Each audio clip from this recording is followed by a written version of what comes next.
Ladies and gentlemen, boys and girls, children 18 plus. You are tuned in to the Lone Officer Podcast with me, Dustin Owen, and my main man, JC. John Coleman. Dio, what's poppin'? It's Amazon Day, obviously, Right? here at TLOP. Prime Day. Prime Day. Shout out Gabby for the swag bag. What's up, Gabby, with the swag bag? Dude, my kids loved it. Did they? Yes. That's legit. It's not no bullshit bag. It was like Under Armour. Yes, there was an Under Armour gym bag. There was like a speaker, Yeah. water bottle, T-shirt. Yes. So I took it home. I thought for sure my son was going to want the gym bag, and for sure my daughter would want the speaker. And life told you what? My daughter said, well, I already have 2 speakers just like that, Dad. What would I do with a third? And my son goes, true story, looked at the gym bag and goes, oh, well, it has Amazon on it. I go, oh, are you too cool to like rock a brand new Under Armour? He saw the Amazon logo before the Under Armour one? Yeah.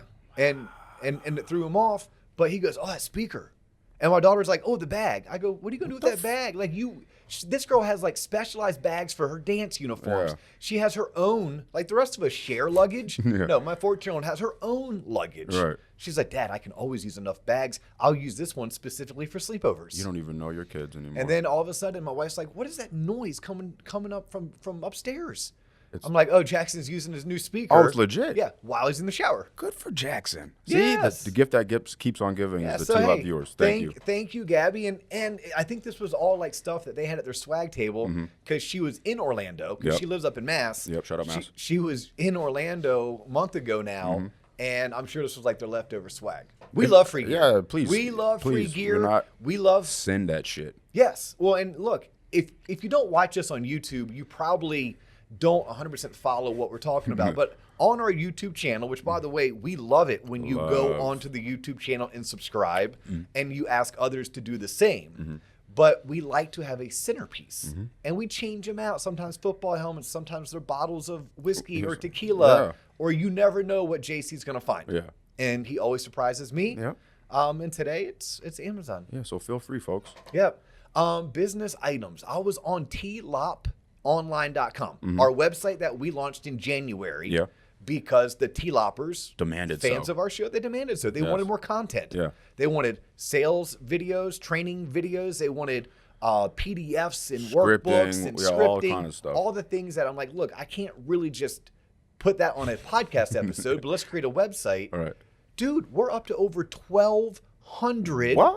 registered members. And I think go. we're pushing somewhere close to, maybe pushing close to a couple hundred premiums. Let's go. Yes. Shout out to the premium members. Yeah, and we're launching LO coaching in 2 weeks. My goodness. 2 I know. weeks. 2 weeks from 2 today. weeks from today. Today's date is August is 20. the official. Today's date is August 11th. Yeah, today's August the 11th. We're working ahead because I'm going on vacation with my wife to celebrate our 20th Shout out for wedding making anniversary. it to 20, Dio. Yeah, made it to 20. That's what happens when you get married young. Like literally, we graduated college, we moved to Atlanta. I proposed to her like 3 months later, and we got married 10 months after that. Yeah. Started a family like 20 months after that. Yeah. The good news is it worked out. Like I'm in my early 40s, and I'm talking about becoming an empty nester in about 4 years. Good for you. Yeah, really looking forward to that. Yeah. Really looking forward to splitting my time between Florida and like somewhere out west, Nice. like Montana or Colorado. And looking forward to having my children and loving my children, but then becoming adults themselves. There you go. So, so you and I are working ahead because I won't be here next week. Right. And we want to make sure we keep up with our cadence of dropping 2 episodes a week, every single week, Every every week. Tuesday, every Friday. Every week. Check us out on Spotify. Check us out on Apple Podcasts. Check us out on Google Play, on Stitcher. Anywhere you can find audio versions of podcasts, we're there. We be there. And we love it when you share us, like us, give us a 5-star review. Same thing goes for YouTube. But then we also have this website. Yeah. Which, by the way, if you just go to the website, that's John's preference. Yes, thank you. You tell me all the time, Dio, quit telling them to go check us out on yeah, Facebook and Instagram and TikTok and LinkedIn. We need to control the user journey. Yes. Control the users. So just go to theloneofficerpodcast.com or tloponline.com and it'll take you To everything everywhere. he just said, yeah. So it's like a storefront / quarterback. There you go. Yeah. Speaking of quarterback, you notice I'm wearing my UCF tie? Yeah, that's what you get for being a platinum member donor. I'm getting excited about this upcoming football Are season. you guys going to win games? Maybe all of them. Wow. Maybe all of them. Really? Yeah. You guys aren't in the MAC. You guys are in the SEC now. No, not I the know. SEC, I just John. say these dumb things so you correct me. But Dan Patrick Yeah. You know who Dan Patrick Yeah, the is? radio You show. used to do some work with Yeah, ESPN I back might in the day. I might have dabbled, had a couple shots with him once. Okay, cool. Yeah, so Dan Patrick actually wrote, I think it was a couple weeks ago, an article where he is prognosticating Okay. that UCF will be in the SEC within a few years. I mean, it only makes sense. You know what I'm saying? And as a fan of the SEC, how would that make you feel? Well, why are you putting words in my mouth? I wouldn't say I'm a fan of the SEC. I respect the SEC. Okay? Right. I respect it. It is Right. the number one, bar none, Right. football conference. Period. End of story. No arguments to be made. Junior NFL. It is junior NFL. I would love it. I would absolutely love it. Right. Yes. How would you be able to handle the stress, though, if, you're watching your team and they didn't win every game? I would temper my expectations. When you are in the AAC, which is a Power 6 school, you need to go undefeated in order to be advanced to bigger and better, such as Big 12, Right. such as Big 10, such as SEC. There you go. All right. All right. That's not why we hopped on the headphones and the mic today, One John. day it will be, though. Yeah, what are we going to talk about today, Dio? I'll let you intro. So today's episode is going to be a viewer request. Okay. All the way from Clint. Clint. I don't know where Clint is, but Clint is a person. Clint is a person. I did not write down his last name, but he hit us up on YouTube. Okay. Because that's a good way to find us. Good way. LinkedIn's a good way to communicate. To you. Instagram DMs are pretty decent. Slide in them. Slide in my DMs. There we go. Hey. Yeah, what was Clint's thing? What was his question? So Clint is newer to the mortgage industry. He's coming from the insurance industry. Okay. And, he's paying his dues. He survived in the first 2 years. He has his blinders on, his head's down. He's grinding it out. He's embracing the suck. But he wants to know, guys, how do I handle the stress of all of this? How do I handle the stress of realtors on both sides of the transaction blowing me up? How do I handle the stress of borrowers blowing me up? How do I handle the stress of on pins and needles waiting for the appraisal to come back, right? On pins and needles because the underwriter was questioning some of the conditions that we submitted. Right. Like, how do I handle the stress? And look, I'm not a stress doctor. I'm not a psychiatrist, psychologist. I am a human being. I'm an average, ordinary person who has figured out if I can do a little bit extra, that I can achieve extraordinary results, right? But I'm an ordinary dude. The one thing I have over Clint is I have 18 years in mortgage experience. Sure. And I've had a decent amounts of success along the way, tons of failures, tons of learning opportunities, but I can speak on just the world according to DO, as I think you're going to speak out. What? In the gaming, corporate America, for a large gaming institution, how do you handle that stress? Because you would think it would be nothing but sunshine and rainbows, but it's really not. It's not, huh? No. When you're working for one of the largest gaming companies who partner with, I don't know, broadcasting juggernauts like ESPN or sports entertainment juggernauts like, I don't know, the PGA, NFL, NCAA, NFL. You've named cool things. So you're able to sweep that under the rug because when you're young and hungry, it doesn't affect you as much. But over time, it's kind of diminishing returns, and it's stressful. But you think stress comes with it, but at a certain point, you start to weigh out like how much stress, what are you giving up? I used to call them life tokens. People would call that opportunity cost. I used to call it life tokens. So let's say you would work or worry about a certain situation, you would have to donate 3 life tokens. That could be missing on a particular hobby you have. That could be coming home late. That could be missing XYZ. You're donating life tokens to a job, but what are you getting back in return? Think of a vending machine when you put your money in and you shake it, but the chips aren't falling. That's how I would equate handling stress at a job. I love that story, John, because it gets me thinking. I just helped out one of our listeners who is transitioning from the consumer direct world into the retail world. And she knows her answer. Yeah. But she still reached out. Right. Right. And I ended up giving her some words of encouragement, but I wish I would have known how to explain it how you did in terms of the tokens. Yeah. Because when she worked in consumer direct, those tokens weren't really readily available or replenishable. Right.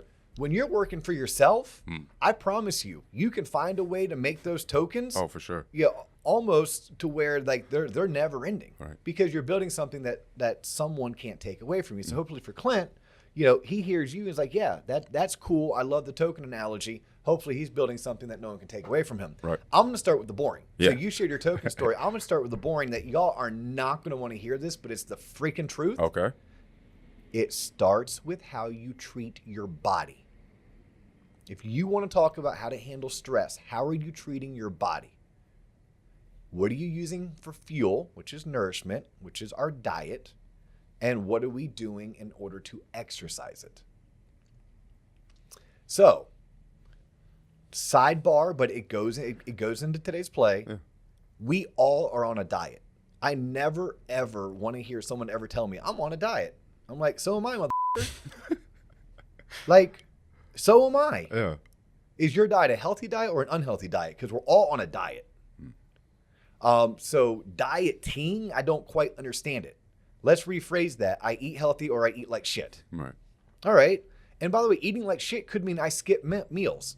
And not because I'm following like this regimen where I'd fast for 12 hours, 14 hours, or 16 hours because I believe in the science of intermittent fasting. Mm-hmm. I just skip meals willy-nilly. Mm-hmm. And when I do eat, it's going to be a 64-ounce Diet Coke and it's going to be 4 slices of pizza. Right. But I only ate once today. Right. I'm like, okay, but what did you put into your body and what did it do? Yeah. Because you probably should eat, even if it's only in an 8-hour window, consistently during those 8 hours. It should be your required 2,000 to 3,000 calories, and it should be whole foods that are not packed full of preservatives. Right. Because your brain needs that.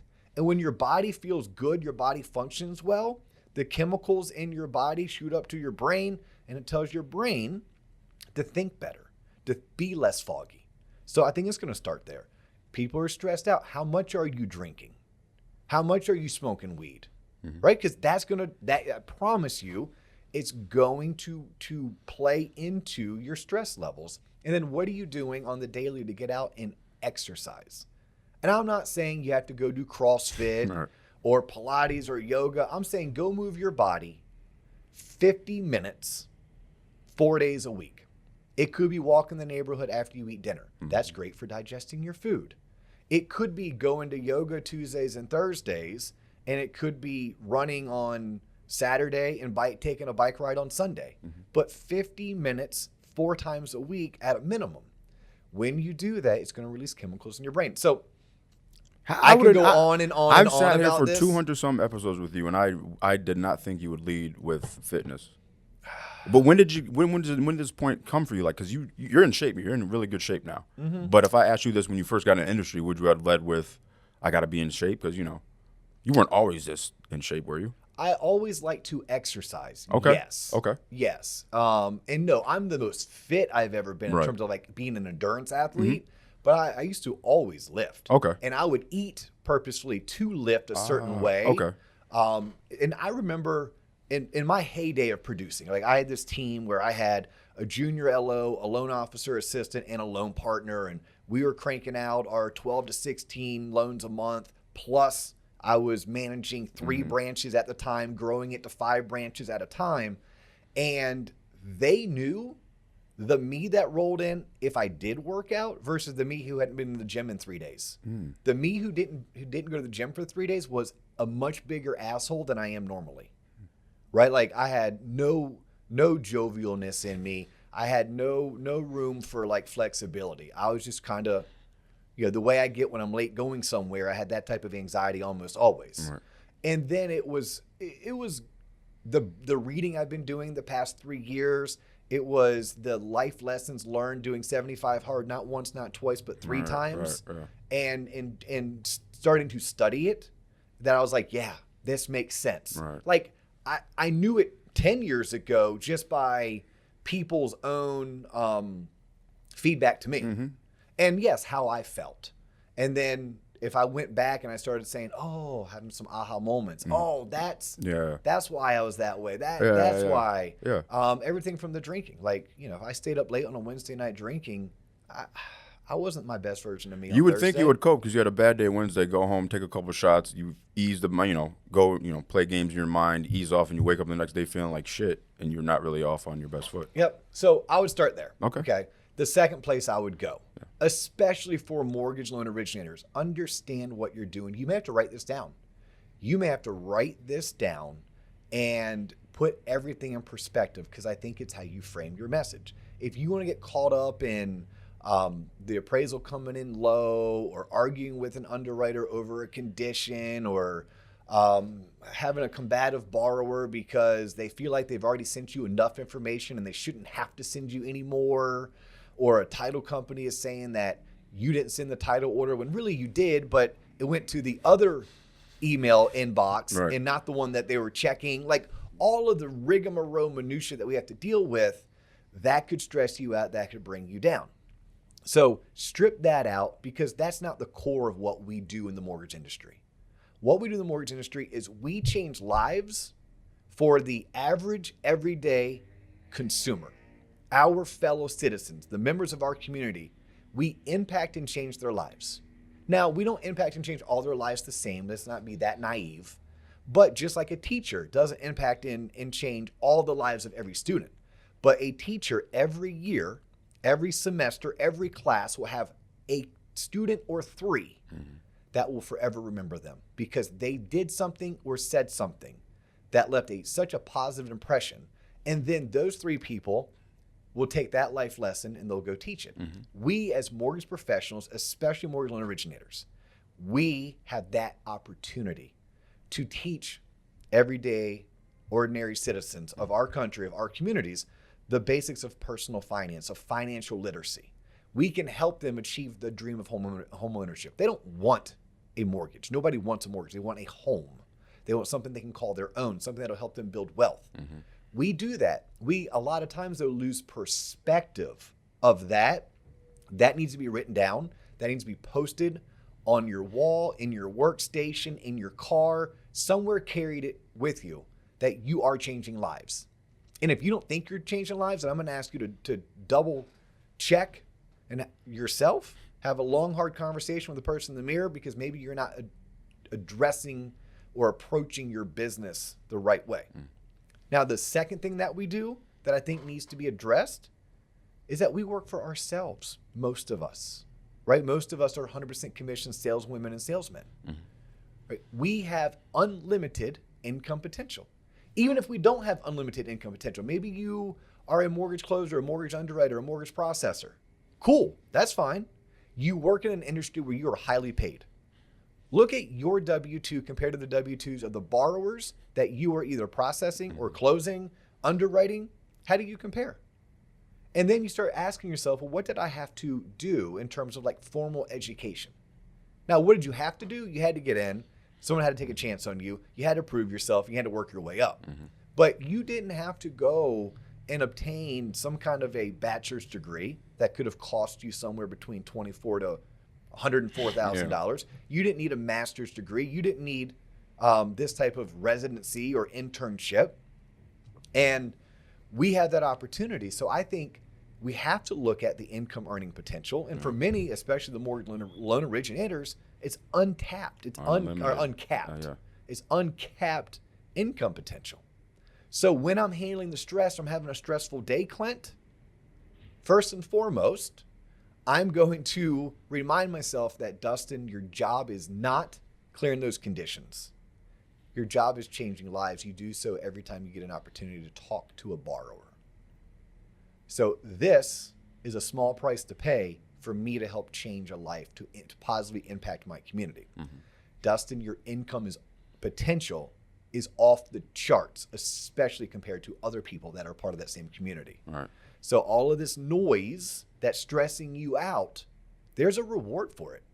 Think of all the other industries where that reward, including your time at your previous employer, was kept. Like, it's like, like you have way less to give than maybe somebody who's 100% commission, someone who's building their own book of business. So I think it then boils down to perspective. But that's how I have found positive ways to deal with the stress. Now, negative ways, Clint, I have broken 2 HP 12Cs, true story, and I have broken 1 headset. The reason why I only broke 1 headset is because I found out quickly they cost $125. A lot of money. Yes, but there was a certain time that I got off a phone call, picked up my headset, and instead of placing it back in its charger, I may have thrown it against the window and it may have exploded allegedly, and then we Right. couldn't put it back together. There you go. Yeah, so I don't recommend those. But hey, sometimes you may just have to get out there and let some aggression out. Yeah. Right? Go for a run. Go for a bike ride. Grab a buddy and go throw the football. Right? Grab a buddy and go play basketball. Remove yourself from the situation. But like the minute you can start getting sweat going and you can get some of that dopamine going to your brain, go mow the grass. Do something. Do something. You should have things that allow you to remove yourself from the situation to give yourself the opportunity. I love mowing the grass because the buzzing of the lawnmower and the noise, it drowns out everything, and I can get lost in my thoughts. And it takes me about an hour, and I'm outside, quote unquote, exercising. Plus, walking. if you've got good mow lines, it makes you feel good. Yes, it does. There's a sense of accomplishment. Right. That'll then allow me to go and maybe refocus on the thing that made me angry an hour ago. One thing you don't want to do, and I'll shut up, I promise, but it just occurred to me as we're talking about mowing the grass, and I actually had a conversation with a loan officer this morning. I mean, this is a top producer, been in the business 10 plus years, closes $40 million a year. And even then he was like, oh, God, I shouldn't have sent that text last night. What text? Yeah, he sent a text to a borrower. Yeah. Right, he sent a text to a borrower, and he shouldn't have. He was frustrated.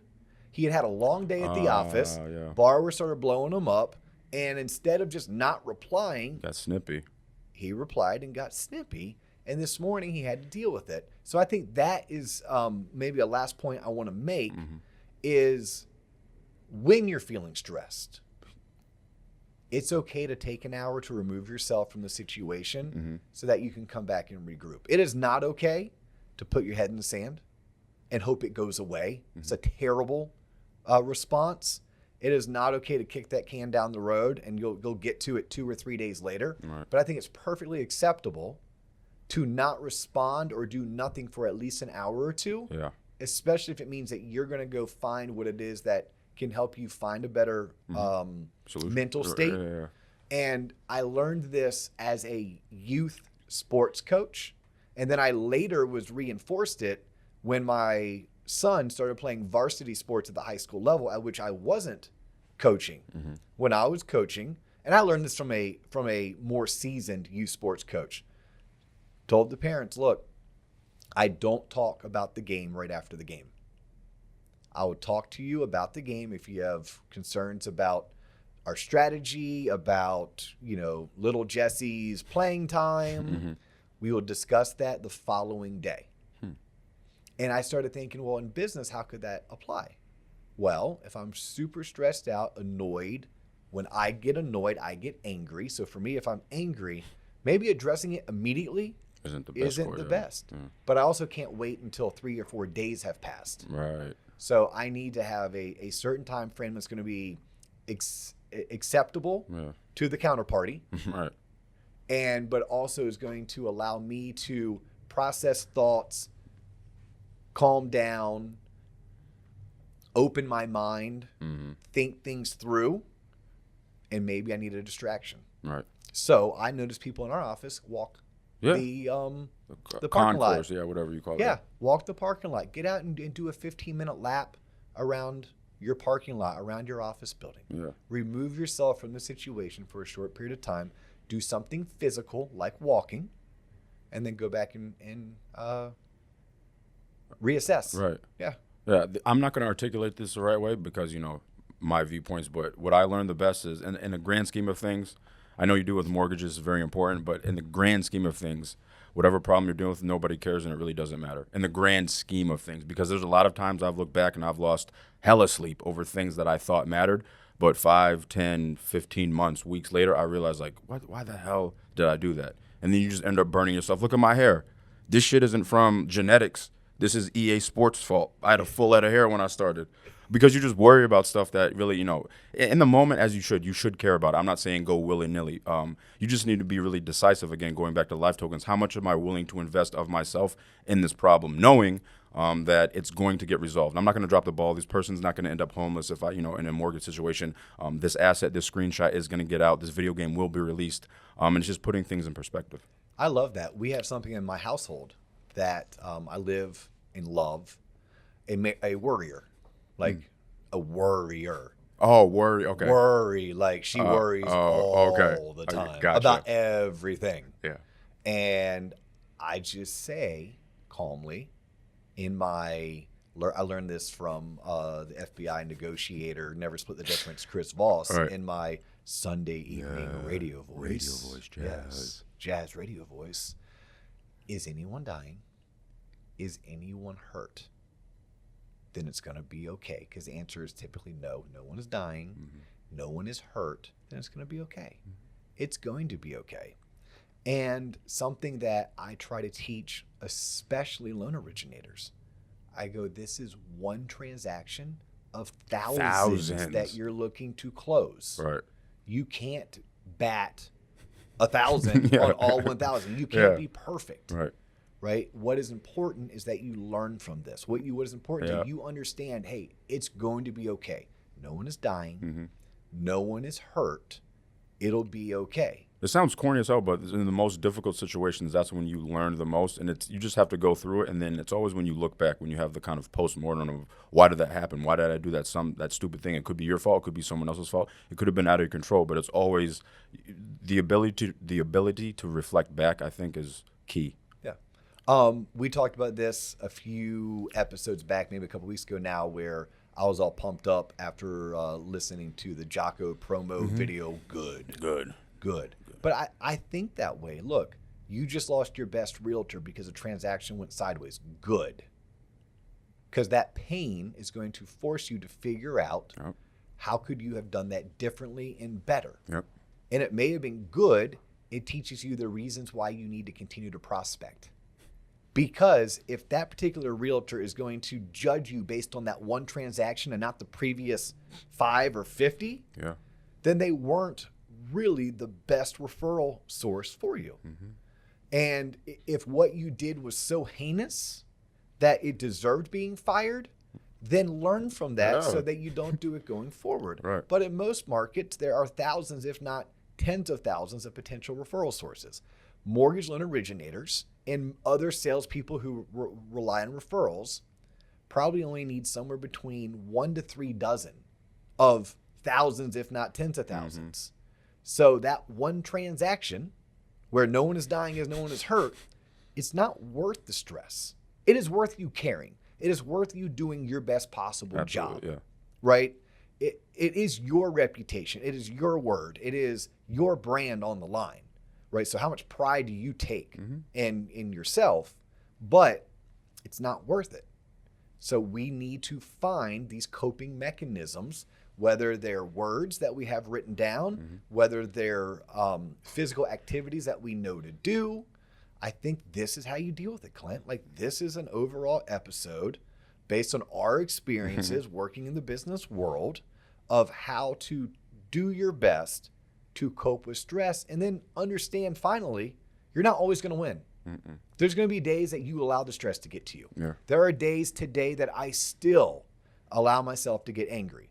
You know, I don't know if you know this. I've never shared it with the listeners that I'm aware of. I have written down at my desk, when I get angry, I lose. You know me well enough, John. I don't like to lose. Yeah. I don't mind losing if I played really well, but someone was better than me. That doesn't bother me. I can't stand when I lose when I shouldn't have lost. Yeah. It really bothers me. So I don't like to lose. But I do allow myself to get angry, right? And by the way, you hear how I say that? I allow myself to get angry. It's not oh my God, that person made me angry. No, I allowed myself. Oh my God, that situation made me angry. Nope, I allowed myself. Whether it's the TSA line tomorrow morning at Orlando International Airport. No, it's going to happen. Whether it's my frustration with StubHub when I'm trying to buy my Yankees Red Sox tickets. It's going to happen. It's going to happen, right? Yeah. But it's like, no, StubHub didn't make me angry. I allowed myself to get angry. Yep. The TSA line I allowed it, right? Yeah. But I had to have it written down because I don't like to lose. Right. So I remind myself by putting things in writing, kind of affirmations. And I think that we need to do that. The affirmations, whether it's, hey, I'm changing lives for the better, right, or I work in an industry where my income potential is unlimited, or I work in an industry where I am favorably compensated as compared to our borrowers and our clients, right? And like those are the affirmation, the words that you can put around yourself. And then obviously there's the physical activities you can do, remove yourself from the situation. But I do believe it does start with how do you treat yourself in general, and that comes down to a healthy diet. That comes down to consistent exercise. Well said. Yeah, I hope Clint tunes in. I hope he likes it. Yeah, thanks, Clint. Yeah, thank you, Clint, for the recommendation. Inspiration. Yeah, and the inspiration. We do like doing viewer requests. It makes our job way easier when John and I don't have to sit around for 5 minutes trying to figure out what we're talking about. Yeah, that prep time is killer, man. Yeah. I mean, we cut our prep time today from 5 minutes down to 50 seconds. I know. You came in and like halfway through the question asking, I cut you off. I'm good at that. And I was like, no, I have one. Yeah. I went and pulled up our YouTube channel. I found Clint's comment. And here we are. I was like, hey, we're going to talk about that today, John. There you go. Awesome. Hey, y'all. Again, thanks for tuning in. I've noticed because we started asking, people are sharing this. Yeah. Like going out of their way to share this. I saw, in fact, I even put the little heart on it on LinkedIn, where one of our listeners like went out of his way to like create a LinkedIn post. It was like, real estate professionals, if you're not listening to this podcast, you're missing out. That's awesome. Yeah. So, and I'm stealing this from a podcast I like to listen to. It's the it used to be called, I think it's called Real AF now, but it used to be called the MFO CEO Project, something like that. But anyhow, like similar to us, like they're like, look, we're not running ads. We're keeping this content free. We're not asking you to pay some kind of a subscription to listen to us or to watch us on YouTube. But the one thing you could do for us is share it. Yeah, if you like what we're doing, if you think other people would benefit from it, please share. Ask others to check us out. We would love to get their feedback. We want to grow this community. We want to keep on doing what we're doing. We want to have more opportunities to go out to places like Las Vegas and speak, and more opportunities to potentially positively impact sales professionals or future home buyers. But we can only do that if the word starts to spread. But so thank you in advance for doing that. Thank you for those that have been doing it already. Thank you for checking out TLOPonline.com. He's John Coleman. I'm Dustin Owen. That's all the time we have for you today, but we will catch you on the next couple episodes. Peace.